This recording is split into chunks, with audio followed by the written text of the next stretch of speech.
My parents didn't just betray me, they humiliated me in front of everyone. On my sister's wedding day, they stood up smiling like saints and handed the house I had paid off for 8 years to her husband like it was some kind of trophy. I sat there frozen, my name erased. My sacrifice turned into a gift for their golden son-in-law. And when I thought it couldn't get any worse, they tried to move into my vacation home as if everything I built was theirs to claim. That was the day I realized silence had made me invisible. What happened next? It shut them up for good. But before I share my story with you, I'd love to know you're here with me. Drop a simple hi in the comments so I know you're listening, or let me know where you're watching from. I love to see how far my story can reach. Thank you. And now let me tell you everything. And please, if my story touches you, don't forget to hit subscribe. It costs you nothing, but for me it means my voice won't disappear the way my family tried to make it. My name is Ethan Walker, and this is what really happened. The sun was slipping low over Silver Ridge Vineyards when Rachel and I stepped out of the car. The smell of oak barrels and ripened grapes heavy in the air. The wedding arch glowed with fairy lights, and laughter spilled across the vineyard like we were entering some enchanted world. I told myself this was my sister's day, that I'd keep quiet, but the knot in my chest had been there long before I parked the car. At the check-in table, my eyes ran over the seating chart etched on glass.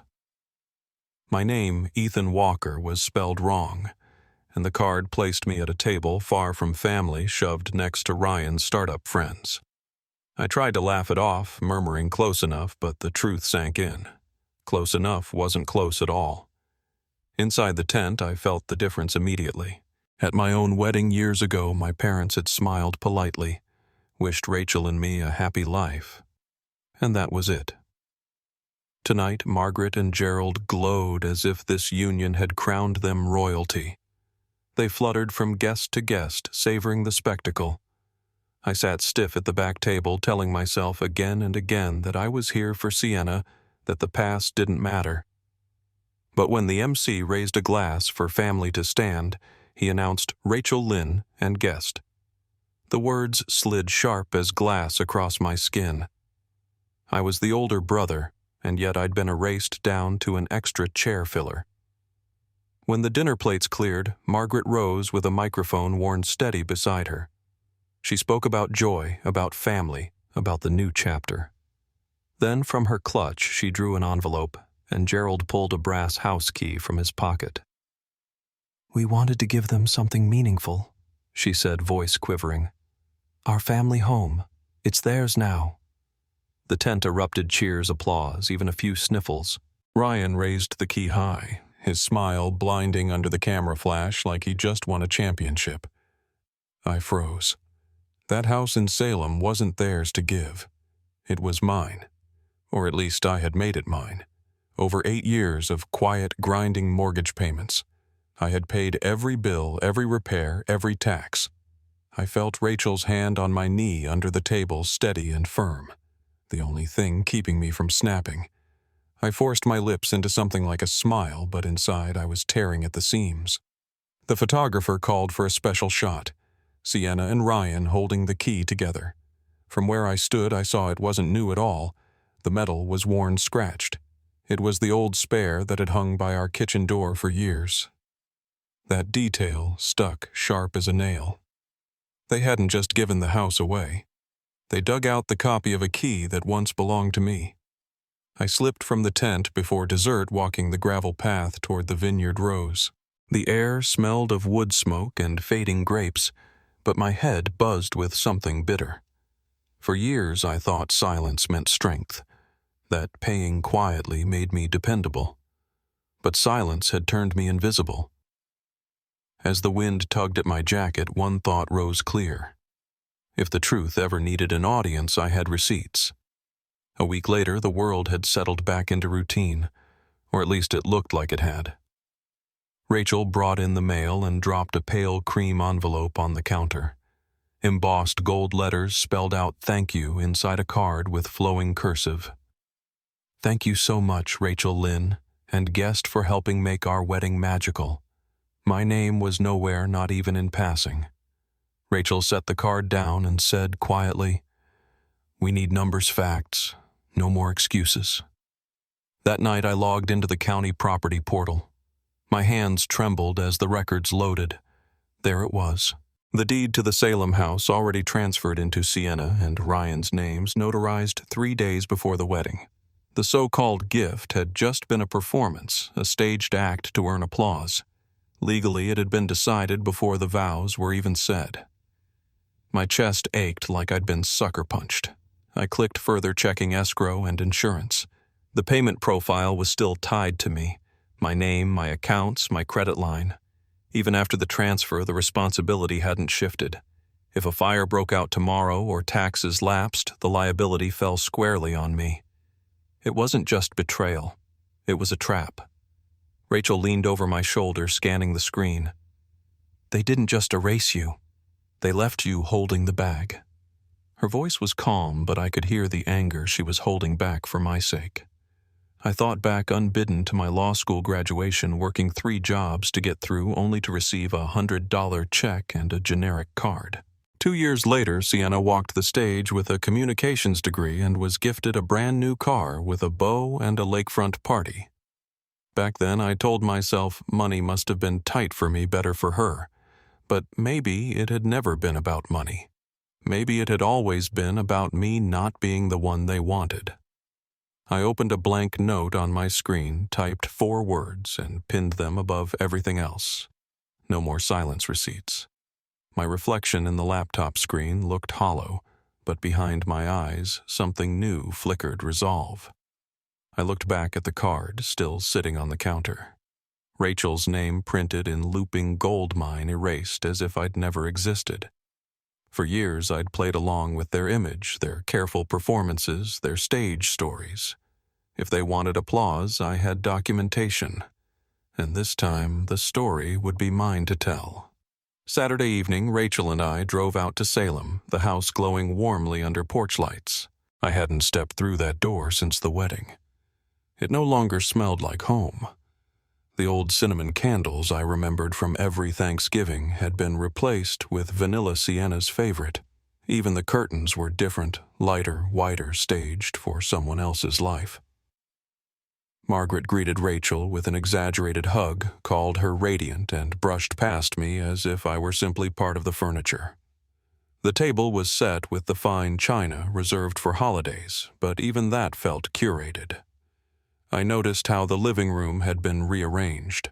My father's recliner gone a sleek sectional curving beneath the window instead. They were rewriting memory room by room, layering Sienna's tastes over my childhood. Dinner started quietly, pot roast carrots, rolls, wine poured into crystal glasses. Margaret fussed with napkins. Gerald complimented Rachel's job as if trying to impress her, but the moment came fast, sharper than I expected. Gerald cleared his throat, smiled as though making a generous offer. "Your mother and I have been thinking," he said, "since Sienna and Ryan have their own space now. That little cabin you bought in Cannon Beach, it's perfect for us. Single-story quiet, close to church, just temporary." I stared at him, fork suspended. "You want to move into my cabin?" I asked, slow and deliberate. "It's not like you use it much," Margaret said with a breezy smile. "It just sits empty. Why let it go to waste?" Ryan leaned back, casual, sipping his wine. "In my world, family assets are shared. That's how you build legacy."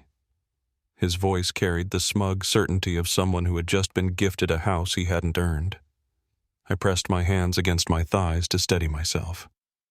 "And who covers escrow insurance liability when something goes wrong? Those are in my name." Margaret waved a hand dismissively. "Don't be dramatic. We'll handle what needs handling. It's just a place to stay." But Rachel and I locked eyes across the table. We both knew what it meant. Every risk still tethered to me, every cost still carved from my account. Then Sienna set her fork down with a sharp clink. Her voice cut through the room. "You've always been bitter, Ethan. You can't stand that they love me more. I don't embarrass them. I keep up appearances. You make them look bad." The words landed like a blow. The table went silent. No one contradicted her. Not Margaret, not Gerald, not Ryan. They let it hang in the air, an unspoken truth finally spoken aloud. I felt Rachel shift beside me, waiting to see if I'd defend myself. I didn't. I stood slowly, pushed my chair back without rushing. "If they love you so much," I said, my voice calm, "they can live with you." I placed my napkin on the table, turned, and walked out. Rachel followed. No one tried to stop us. Behind me, the house hummed with the same staged warmth. But it wasn't ours anymore. It never had been. My father stood when he saw me. Relief painted across his face. "There you are," he said. "We figured you'd come around. This place is perfect for us." I walked past him without a word, straight to the deputy. Deputy Harris asked for proof of ownership. I pulled the deed from the glove box where Ed placed it for safekeeping, handed it over. Margaret clutched her mug tighter, eyes flashing. "We raised him," she snapped. "We supported him. This is family property." The deputy read the papers, then looked at me. "Mr. Walker, it's clear the title is in your name, but you should know escrow and insurance accounts are still linked to you. If anything happens here while they stay, you're legally responsible. Fire, injury, accident, it all falls on you." My chest tightened. They knew. They knew the liability still pointed to me, and they were willing to let me carry the weight while they enjoyed the view. I turned to them, my voice steady. "They don't have permission to be here. I want them removed." The deputy nodded, gave them time to gather their things. Margaret slammed her mug against the railing, liquid splashing onto the porch. "You're choosing her over us?" She spat, nodding toward Rachel. "Your own blood. And you side with an outsider." I didn't answer because the truth was clearer than ever. I wasn't choosing Rachel over them. I was choosing boundaries over a lifetime of being taken. We loaded their boxes into the trunk of our car and drove straight to a storage facility in town, prepaid 45 days. More grace than they deserved, but enough for me to sleep that night. As we drove back toward Seattle, headlights slicing through the dark coastal road, I knew something had shifted. For the first time, I had stood my ground with the law at my side. For the first time, silence wasn't holding me hostage. It was over. Or so I thought. 3 days after the cabin incident, I woke to my phone vibrating off the nightstand. Dozens of missed calls, messages stacked like bricks, and at the top a Facebook notification with my mother's name. I opened it with a sinking gut. There she was in a photo, staged on the porch steps of my cabin suitcase at her feet. My father slouched beside her. The caption read, "We've been cast out by our own son. After everything we've done for him, this is how he treats us." The comments came in waves. Cousins and distant relatives rushed in, heartless, shameful. One of my uncles wrote, "This is what happens when a son marries a woman who controls him." Even strangers chimed in, pitying my parents like they were refugees. The picture painted me as cruel Rachel, as the manipulator. At the office, whispers followed me down the hall. People lowered their voices when I passed. "Social media is brutal." I heard someone mutter like I wasn't standing 5 feet away. I pretended not to hear. Sat at my desk and opened my inbox. More messages, more judgment. But in the middle of it all came a private note from my Aunt Linda. "This isn't the first time, Ethan. Back in 2017, your parents promised the house to you. Then without telling you, they switched everything to Sienna." My chest went hollow reading it.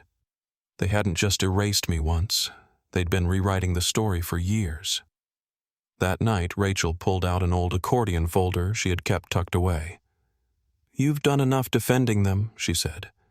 Inside were years of records, mortgage payments, home insurance receipts, invoices for roof repairs. My name in ink over and over.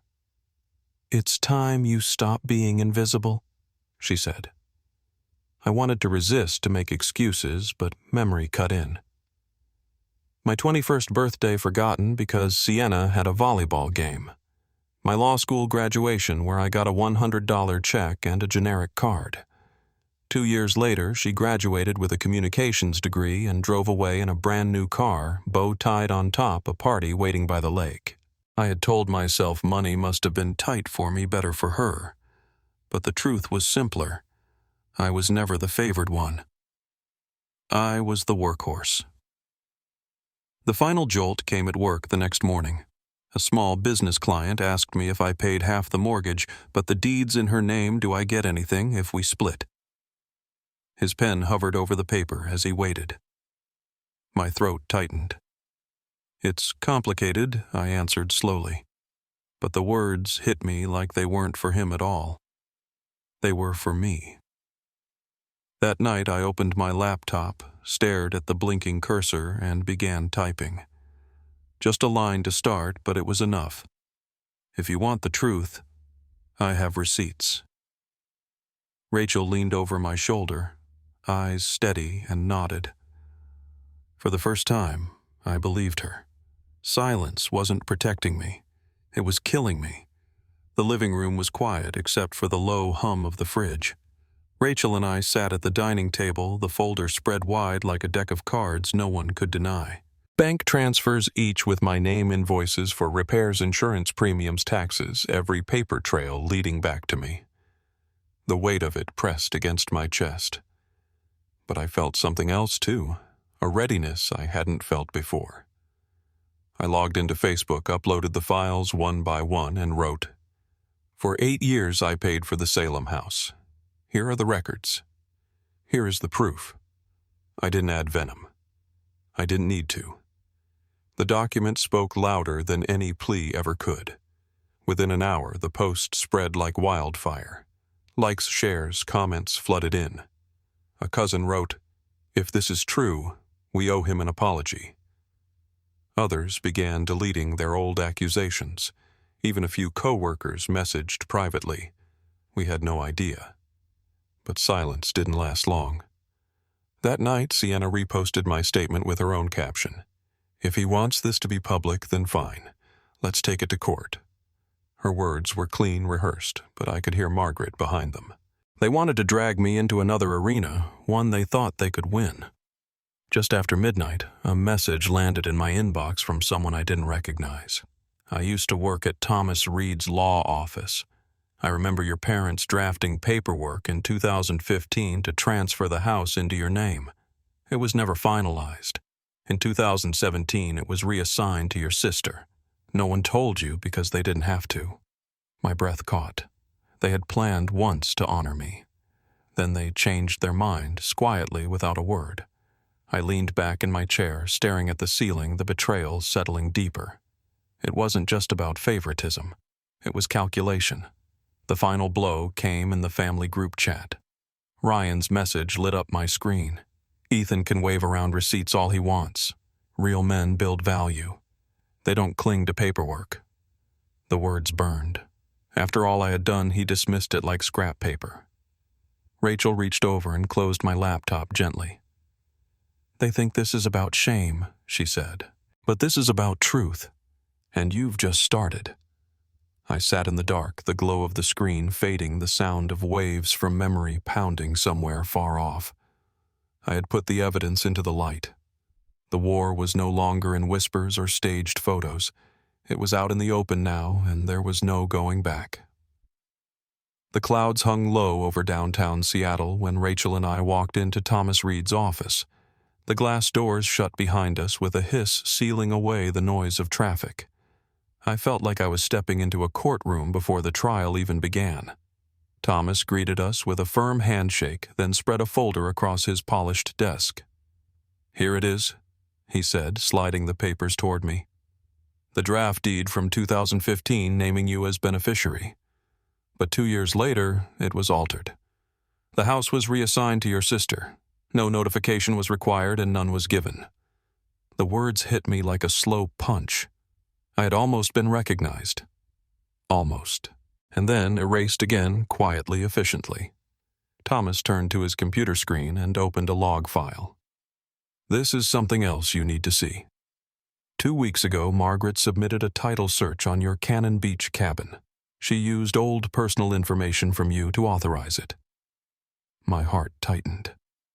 They hadn't just eyed the Salem house. They had already set their sights on the cabin.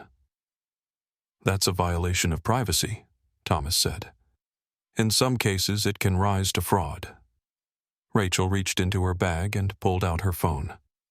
She played a recording we had saved weeks earlier. Margaret's voice sharp and careless. Ethan is the workhorse. Ryan deserves the comfort. The words filled the room. Thomas listened, then leaned back, tapping his pen against the desk. This is more than favoritism. This is intent. They are knowingly exploiting one child for the benefit of another. For the first time in months, I felt the ground shift beneath my knot, as quicksand but as solid earth.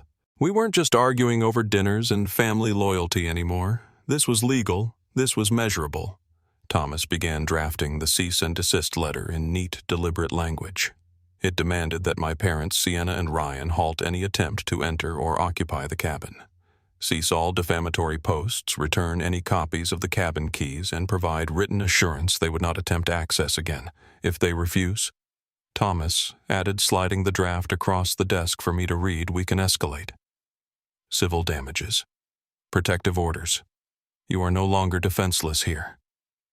I stared at the letter, my name at the top, their names beneath, and felt a strange mix of grief and relief. When Rachel and I stepped back into the street, the rain had started. Hard, cold drops soaking through my coat. I let them fall, carrying away the last fragments of guilt. This wasn't a family disagreement anymore. It was a battle. And I finally had armor. The letter went out the next morning. By noon, my phone buzzed nonstop. Screenshots of the cease and desist leaked into the family group chat, then spilled onto social media.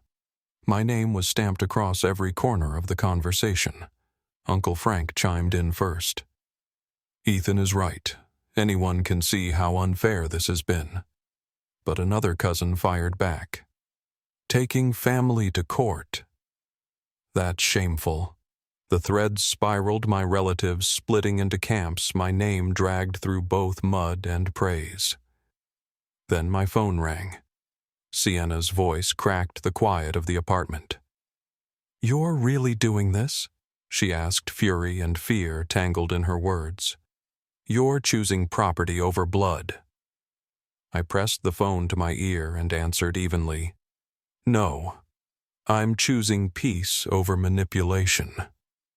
There was a pause, sharp as glass. Then the line went dead. Not long after, a new voice note landed in the group chat. Margaret's voice weary but firm. I did what I had to do.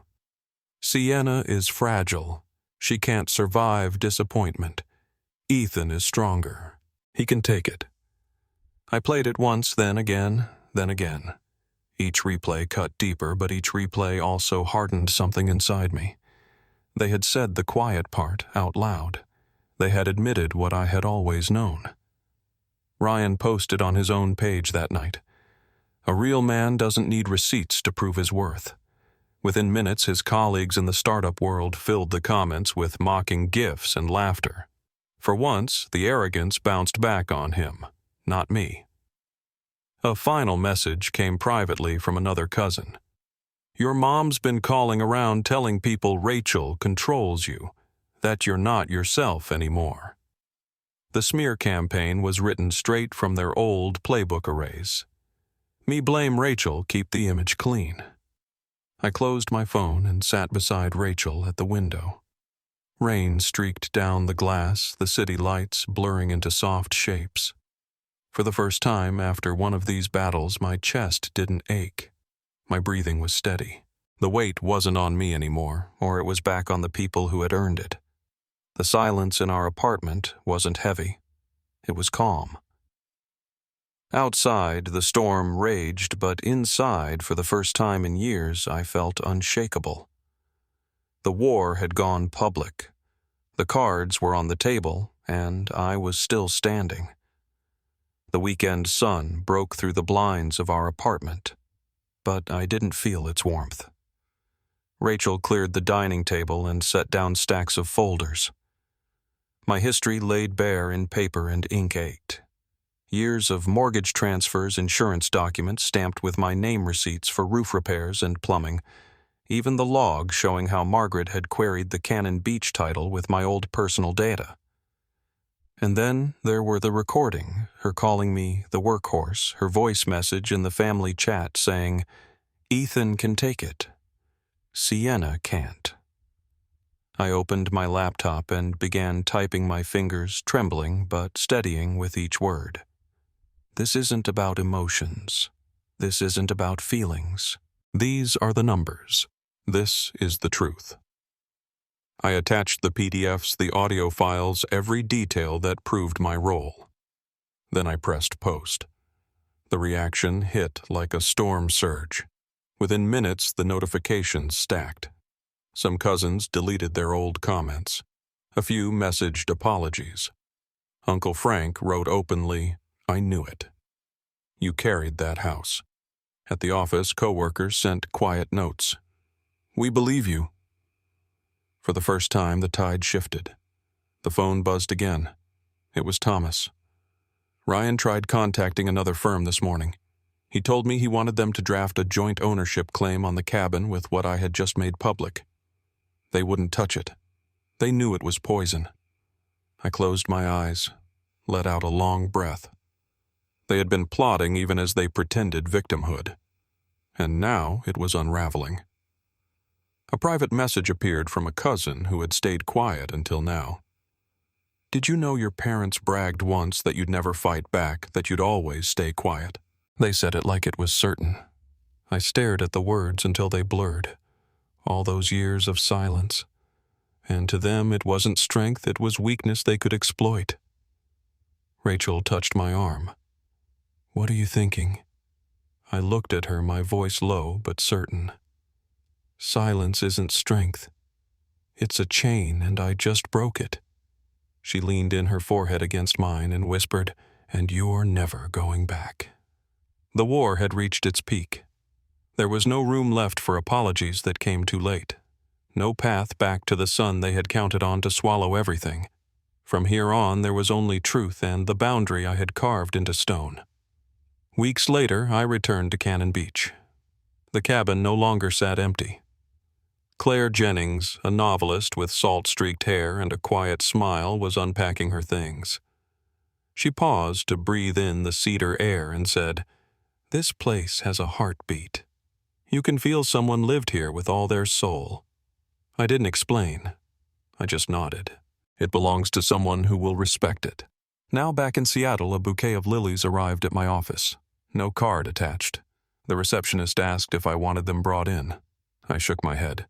"They're not for me. You can keep them here." I didn't need another performance in place of an apology.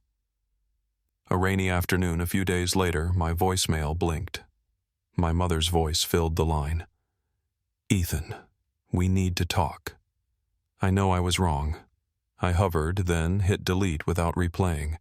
Not from anger, but because I no longer needed to hear it. That night, as Rachel made tea, I found myself holding the old Salem house key, the one raised like a trophy at the wedding, the one they had used to trespass at the cabin. It was scratched, dented, heavy, with all it represented. For years, it had been their symbol of ownership over my sacrifice. Now it was just metal. I placed it in a small wooden box and wrote a label across the front. Things I survived. Closing the lid, I felt the weight lift. The key didn't own me anymore. I stood by the window, rain smearing the city lights into streaks of silver. My parents would always say I turned my back, that I was ungrateful. But the truth was simpler. I hadn't abandoned them. I had only stopped giving away pieces of myself for free. That wasn't betrayal. It was boundary. I wasn't the silent son anymore. I was the man who chose himself. And for the first time, that was enough. The morning after I sealed the key in its wooden box, I woke not with dread, but with a strange sense of unfinished business. The war had calmed. The storm had passed, but fragments still floated in the air, characters' words and memories left hanging like broken branches after a gale. And if I didn't face them now, they would rot in silence. Silence I had already sworn to end. It started with Ryan. He hadn't stopped crowing online, though his startup circle mocked him more than they praised. I ran into him in downtown Seattle, of all places, outside a coffee shop that catered to tech hopefuls.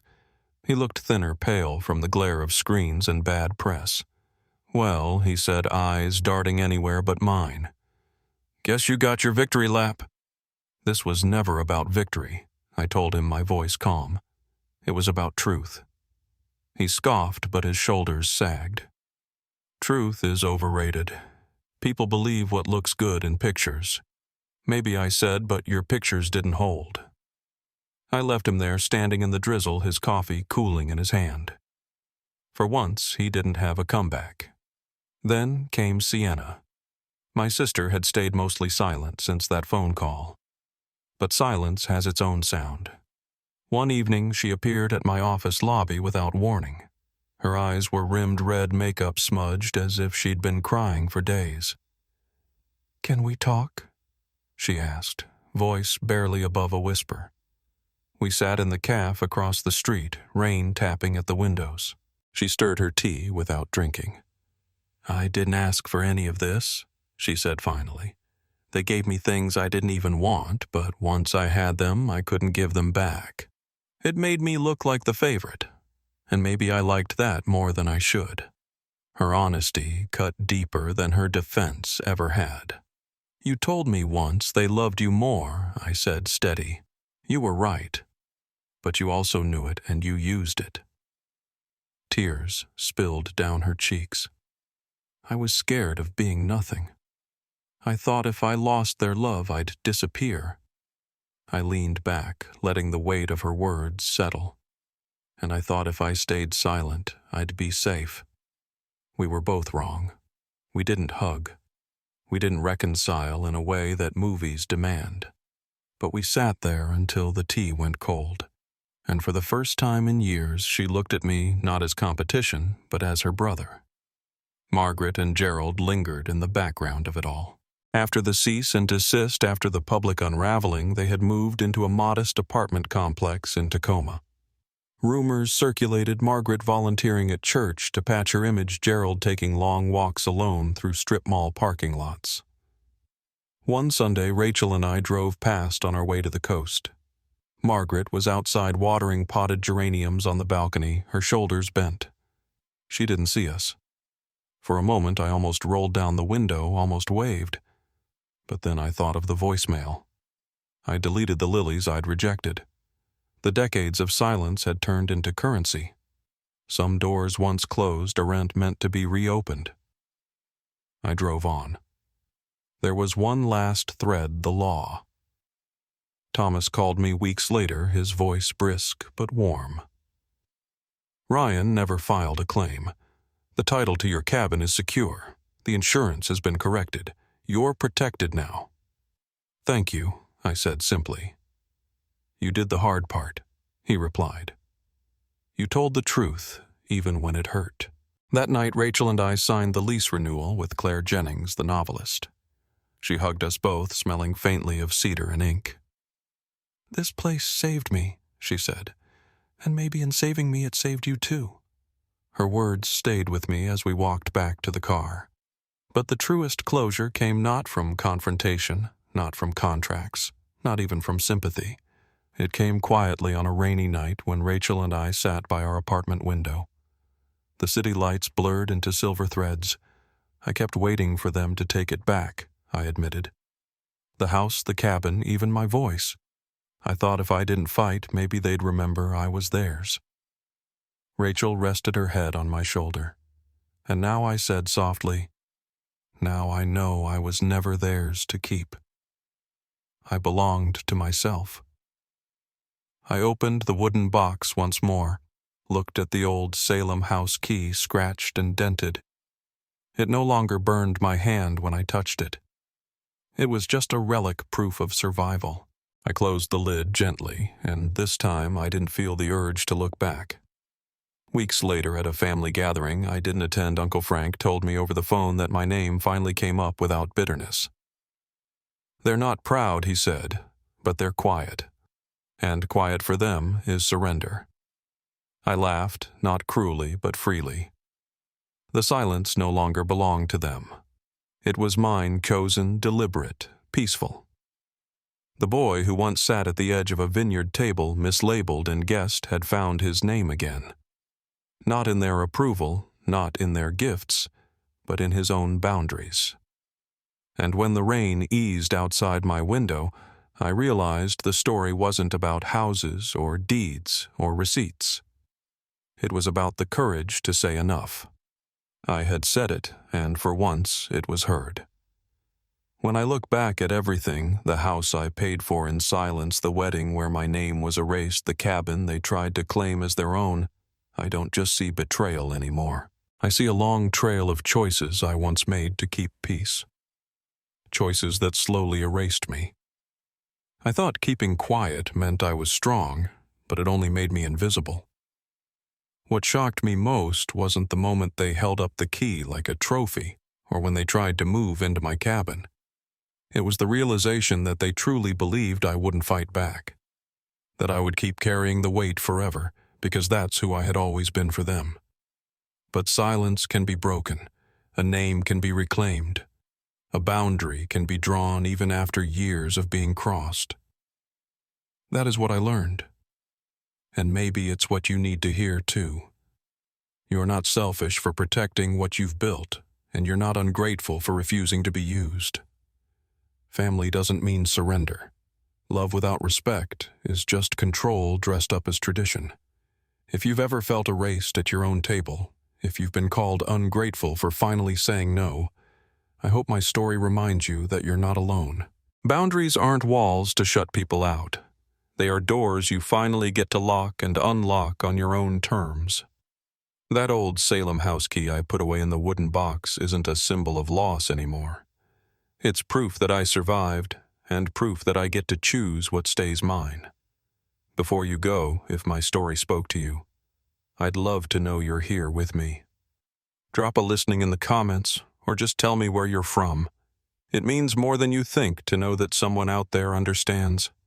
And if you want to hear more stories like mine, about finding strength after betrayal, about turning silence into voice, subscribe to this channel. Every story I share is a piece of survival, and maybe, just maybe, it will give you the courage to claim your own.